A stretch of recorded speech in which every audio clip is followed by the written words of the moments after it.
Il y a longtemps, dans un petit village d'Italie, situé sur les hauts d'une magnifique vallée, vivaient deux amis, Pablo et Bruno.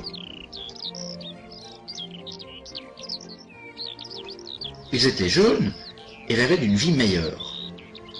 Souvent, ils discutaient pour savoir lequel d'entre eux aurait le plus de succès et de réussite dans leur petit village d'Italie. Ils n'avaient pas peur de travailler dur et cherchaient une opportunité pour mieux se réaliser et atteindre leurs rêves. Un jour, cette opportunité leur tendit les bras. Le maire du village cherchait deux personnes pour transporter des seaux d'eau du haut de la montagne voisine, d'où il fallait redescendre dans la vallée, puis acheminer ces mêmes seaux dans le réservoir situé au cœur du village. Ils seraient payés le soir même 1 euro par seau d'eau déversé dans le réservoir. Bruno et Pablo, enthousiasmés par l'idée d'être rémunérés au seau, acceptèrent le travail proposé. Chaque jour, du matin jusqu'au soir, un seau d'eau dans chaque main, ils assuraient le transfert du haut de la montagne voisine, passant par la vallée, pour remonter jusqu'au réservoir et déverser le contenu. Ils travaillaient très dur, chaque jour qu'il leur était donné. Le soir, ils faisaient le dernier trajet au coucher du soleil.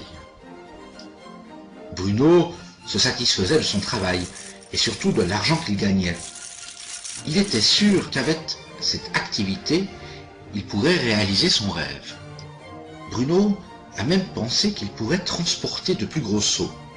De cette façon, ses revenus seraient supérieurs et que très rapidement, il achèterait une vache et surtout la maison de ses rêves.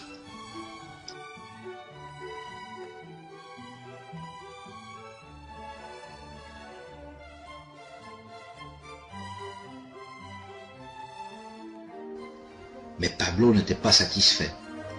À la fin de chaque jour, exténué par le dur labeur de son travail, il pensait à une méthode plus simple qui lui permettrait de gagner sa vie.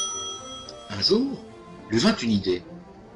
Il imagina construire un pipeline qui permettrait à l'eau de s'écouler sans effort du haut de la montagne voisine jusqu'au cœur du village pour finalement se déverser dans le réservoir. Avec ce pipeline, il y aurait toujours de l'eau qui s'écoulerait sans même avoir à transporter de seaux. Il trouva une nouvelle motivation et se mit à réaliser les plans. Pablo, bien sûr, partagea son idée avec son ami Bruno et lui demanda de se joindre à lui pour démarrer la construction du pipeline. Mais Bruno lui fit savoir que son idée était folle. Il lui dit que son travail actuel était sûr, payé quotidiennement, et qu'il suffit d'avoir de plus gros seaux pour gagner plus rapidement de l'argent. En plus, déjà, maintenant, il peut utiliser ses revenus. Bien sûr, Bruno s'exécuta. Il parcourait le trajet avec de plus gros seaux et toujours plus rapidement. Il était sûr qu'avec sa méthode, il gagnerait plus d'argent et surtout plus rapidement. Pablo décida de construire seul son pipeline. Il savait que la construction serait difficile et qu'il faudra du temps pour achever son ouvrage. Tout ce travail prendra des années, mais il restait focalisé sur son objectif. Chaque jour, il y travaillait et continua également à transporter des seaux d'eau. Et chaque week-end, pendant son temps libre, il continua la construction de son pipeline. Le premier mois, on voyait à peine son avancée.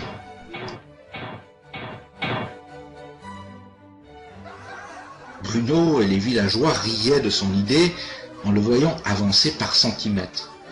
Ils l'appelèrent Pablo, l'homme du pipeline. Durant ce temps, Bruno doubla ses revenus. Il avait déjà acheté une vache et une plus grande maison. Son style de vie changea. Il passait du temps au bar après son travail, profitant de ses revenus élevés, offrant des verres aux villageois pour partager de bons moments. Ce que Bruno ne réalisait pas, c'est que son corps ne suivait pas son rythme. Les sauts semblaient toujours plus lourds et son dos lui faisait souffrir. Mais il fallait continuer à travailler chaque jour. Il semblait triste et fatigué, et à mesure que le temps passait, il perdait une bonne partie du contenu des sauts sur le trajet quotidien.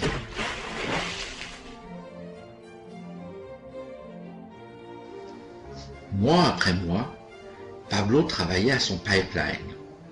On voyait l'avancement, et au bout de 2 ans d'efforts, Pablo termina son pipeline. Il peut maintenant l'utiliser pour laisser l'eau s'écouler du haut de la montagne voisine jusqu'à dans le réservoir au cœur du village. Pablo gagnait maintenant plus d'argent qu'il ne pouvait s'imaginer dans ses propres rêves. L'eau continuait de couler sans arrêt jusqu'au village sans même que Pablo n'ait à travailler. Il profitait de se reposer, d'aller au bar et de se prélasser à l'ombre de magnifiques arbres. Pablo était heureux et le secret de sa réussite se trouvait dans la persévérance et le dur travail de construction.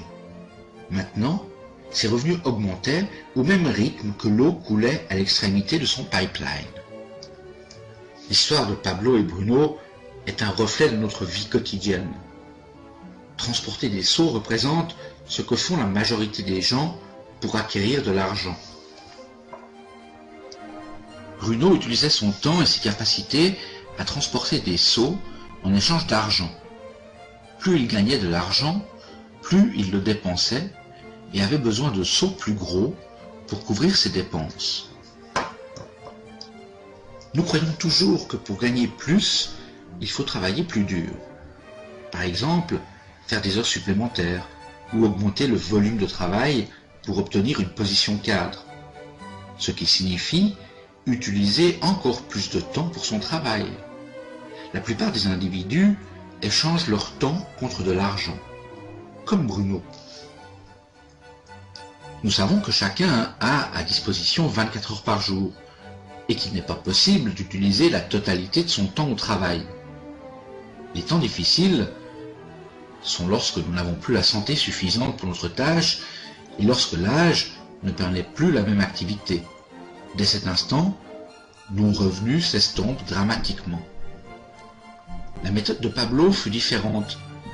Il n'a pas échangé tout son temps contre de l'argent. Il a utilisé une partie de celui-ci à construire un pipeline. Il savait que ce pipeline lui procurait des revenus aussi longtemps que l'eau coulera. Il savait qu'en effectuant une tâche unique, chaque jour un petit peu, ceci lui procurait des revenus pour la vie, qu'il soit âgé ou même malade. Il savait également que pour réaliser ses ambitions, il devait travailler dur un certain temps et persévérer jusqu'au bon fonctionnement. Pablo savait qu'il ne faut pas toujours travailler que pour de l'argent et un revenu immédiat, et que pour un effort identique, vous pouvez transporter des seaux ou construire un pipeline. Cette petite animation est tirée du roman de Burke Hedges, La parabole du pipeline. Comment quiconque peut construire son pipeline de revenus résiduels dans la nouvelle économie. Et vous maintenant? Quelle solution allez-vous choisir? Celle de Pablo ou celle de